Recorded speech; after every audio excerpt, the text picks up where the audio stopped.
Thanks everyone for coming. My name is Calvin. I'm the Director of IT for F12 Networks, and I'm going to be talking about your business in the cloud.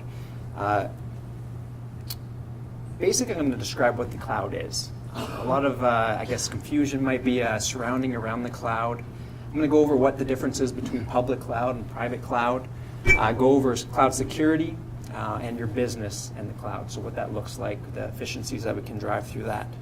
And we'll have some questions at the end. So what is the cloud? Well, the cloud is a set of services that are delivered over the internet in real time. Cloud computing is the use of internet-based services. So we saw the skill inventory manager that's delivered through the internet over a web page. With the last presenter, the ability to do backups and archival through that. Those are all internet cloud-based services. So there's a good chance you've actually already started using it. And this cloud term has come up basically through marketing over the number of years, but this has existed for basically since the internet existed.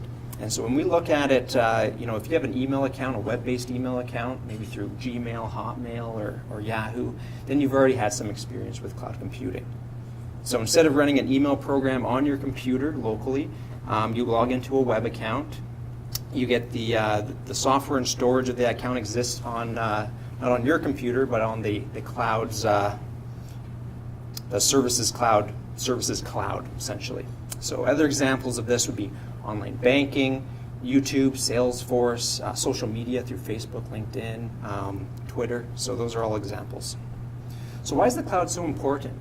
Well, this is analysts are predicting that by 2020, 70% of all businesses will no longer have servers on premise and will do the vast majority of their business productivity online. And now that's a game changer. That's a fundamental change between the way business and IT function. So no longer you have to worry about that hardware spec, and when you're speccing on that server, that desktop, computing really becomes a utility. Similar to your cell phone or your power bill, bring your own device, you pay for it like a commodity. And that's a shift that we're seeing moving in the industry. So what's the difference between a public cloud and a private cloud? Well, essentially a public cloud is available to the masses. The service providers make resources such as applications and storage available to the general public. So this can either be a free service or a pay-per-usage service. And there are examples of that would be the web-based emails that I mentioned, through Skype, Office 365, Salesforce. These are all different applications that everybody can have access to. So some of the benefits of public cloud, it's easy and inexpensive to set up because the hardware, the application, and bandwidth costs are all covered by that provider. It's scalable to meet your needs. There's no wasted resources because you're paying for what you use. Private cloud, that's where it kind of gets a little bit different, but is basically a phrase that describes the cloud computing platform that's implemented behind your corporate firewall. Okay, so that's under the control of your IT department or your outsourced IT team. Private cloud is really designed to give you the same features of the public, but remove some of the objections that we typically find under the public space. That's control over the enterprise and customer data, worries about security, issues connected to regulatory compliance. Often you don't know exactly in a public space where that data resides. It could be anywhere. It's just out on the internet. But in a private space, you know exactly where that data center may reside. So you're still secure, but you start realizing those economies of scale in both price point and performance. Private clouds are typically handled by a set administrator, whereas the public cloud is typically done in mass. When you're considering an IT vendor, you want to look at somebody that can do both. Because typically we're seeing businesses that are really leveraging kind of the hybrid model. So that's where you can use one portion of your business in the public space and one in the private space. So it gives you that nice flexibility. So F12 Networks, we maintain 2 data centers, one here in both in Alberta, but one here in Edmonton, and our DR location that's down in Calgary. And so that would fall really into the private space. We have complete control, and we create private provisioned sections that are able to provision to our customers directly. So there's always a trust factor when it comes to cloud computing. And when you can't physically touch your data anymore, you really need to trust that service provider. So there's that trust relationship that really comes into play. So you got to be aware of those free services. I know Dropbox got kind of mentioned there, but when there's no guarantee that they'll continue to exist and there's no SLA, you're really just putting that data and hoping that that company stays in business. So that's something to be aware of. Unplanned outages can still happen in both scenarios, so you want to be prepared. If all of a sudden your data is inaccessible, what does that look like? Where are you looking to really drive that communication back to your customers?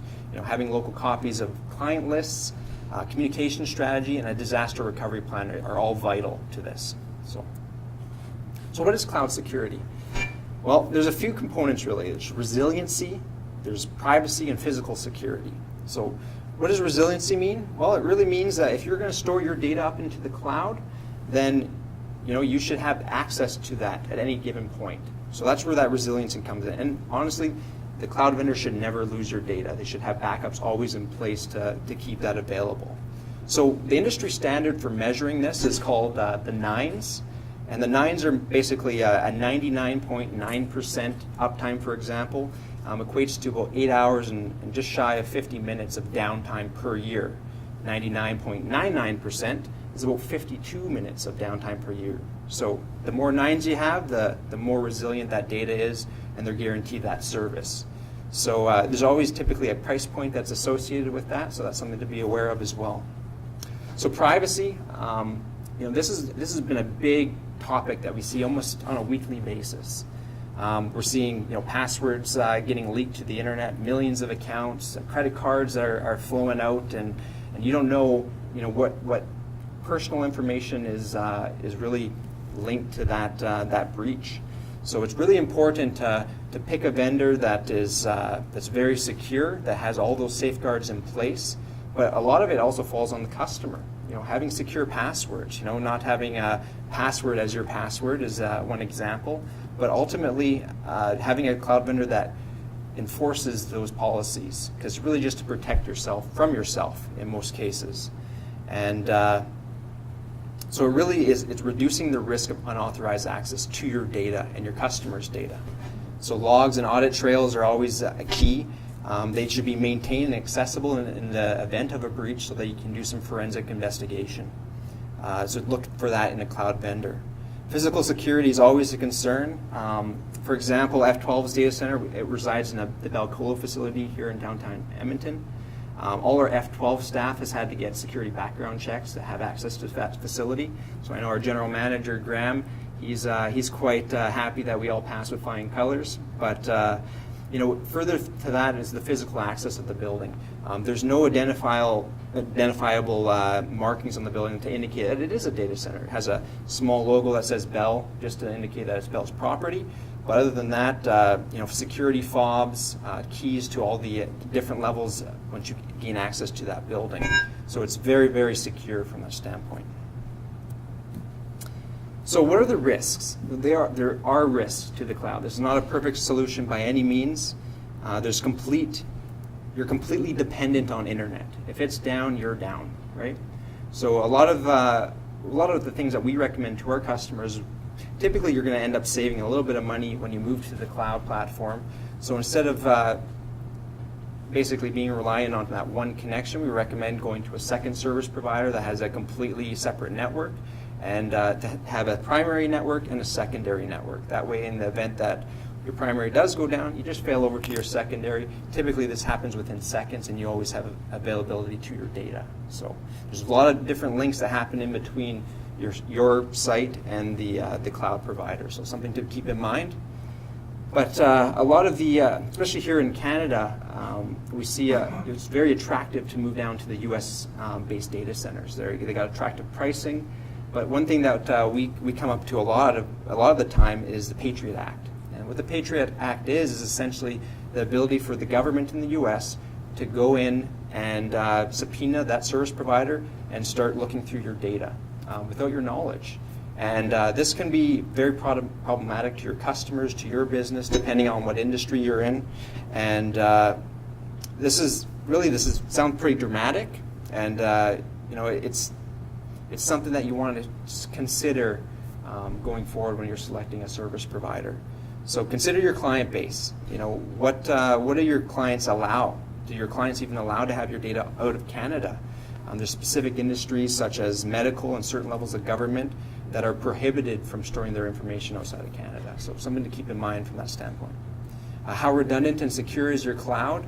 Well, ultimately, there's kind of 4 tiers of redundancy. I'm not going to get into them. They're kind of technical.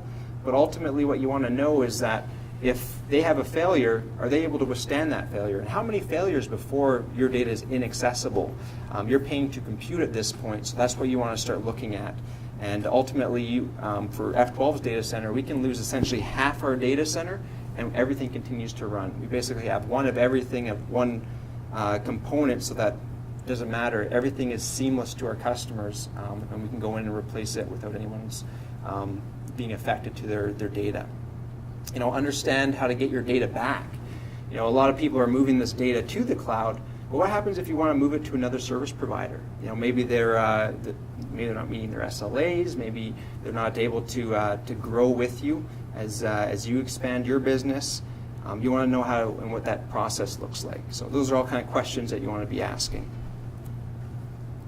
So why do you need the cloud? Well, especially for what F12, our vertical is really the small to medium business market. And a lot of these companies don't have a disaster recovery plan. They're not realizing that there's the risk for potential failure. And when we look at, when we ask somebody, what happens in a fire, flood, or a theft?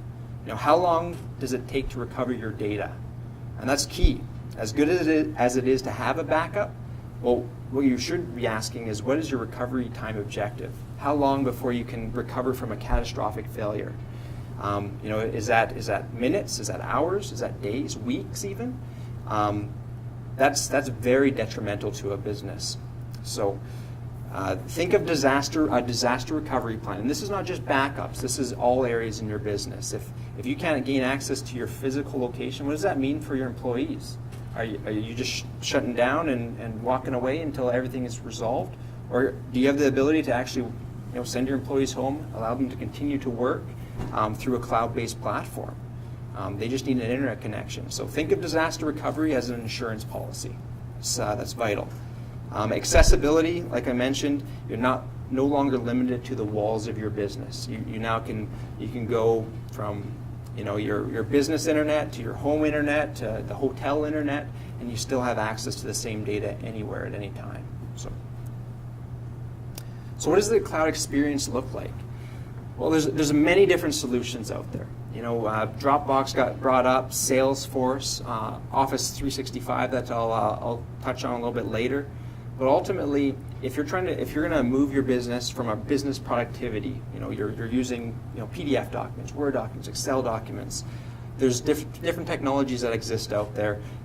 Terminal services. There's Citrix, VMware View, Zen Desktop, and really what these are just connection to protocols and technologies that allow you to connect into a cloud platform. So if anyone has the ability, when you're at home to connect back into your work, to your desktop, this is kind of the same scenario. Only difference is that cloud provider typically has a lot more scale and the ability to give you a better computing experience. So when you look at this, it's essentially the same desktop that you used on a local laptop, for example, but now it's actually everything is residing in that cloud. So all your data is secure. You're not having to worry about files locally stored on a notebook or on a desktop. Employees misplacing things where they should be. All your data is in one location. There's still some inherent things that do not work in this platform, and those kind of specific things are heavy graphical applications like AutoCAD, Adobe products like Photoshop, and video editing software. These things don't work now, but there's technologies coming out today that actually are going to allow these to work even through a cloud platform in a number of years to come. So that's where we see that by 2020, that 70% of no longer having those on-premise servers. So what are some of the benefits? Well, let's look at the benefits. So efficiency. Typically when we're seeing people move to the cloud, and what we see our customers doing is we're able to lower their hardware costs, and ultimately their IT costs. And that's always good. Cost savings in equipment.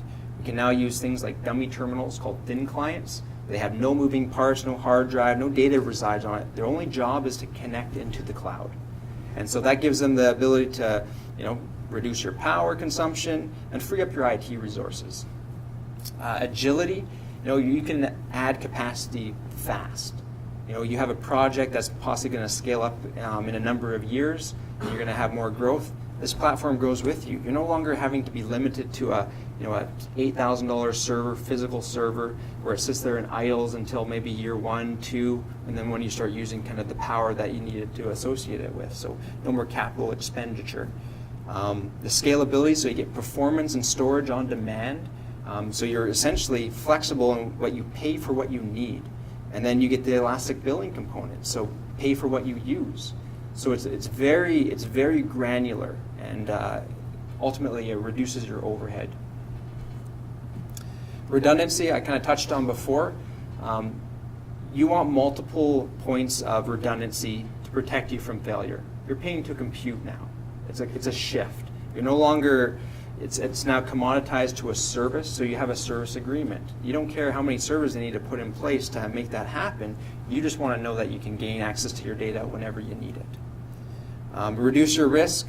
A lot of this comes down to having your data available again at any time. So if you don't have a disaster recovery plan, end-to-end solution, then this is something that can really take a business out. A lot of businesses, if they have a critical data loss, they go to business within that first year. And we see that over and over again. So it's incredibly important to have a backup and a disaster recovery plan. Maintenance, from a maintenance standpoint, we see a lot of the applications that typically get installed on all the desktops or the notebooks that that application is required to run. In a cloud environment, it all resists on 1 or 2 or 3 servers, so it's easy just to update that application in that instance. So you don't have to have a large IT team going out and deploying these applications across multiple desktops. Sustainability, well, there's always a green angle, and I know kind of the entire culture is moving towards that. But the nice thing is these data centers use incredibly power efficient servers. So no longer do you have a box sitting there idling, because most servers are very underutilized. Whereas in the data center, they're utilized in that 80 to 90% zone where they get the maximum power efficiency. So there's less of a carbon footprint. So always something good to consider. So Microsoft Office 365. F12 Networks, we're a cloud accelerated partner with Microsoft. We're one of 3 in Western Canada that essentially what that gives us is the ability to migrate and transition clients from their existing email platform or another cloud platform into the Microsoft 365 cloud. Now, what's very unique about this is actually put on by Microsoft. They have built an Exchange platform. It's their product. You can have it on premise or in their cloud, and ultimately what this gives is they've created it. They can essentially have one person for 1,000 servers, and this is pretty incredible technology. So right now they are US-based data centers, so that is something to consider, but they're on the eastern and western seaboards, so they have complete failover in the event that has to occur. So the benefit is that you get Microsoft Exchange, and they're essentially offering 25 gigs of storage per user that's pooled for the entire company.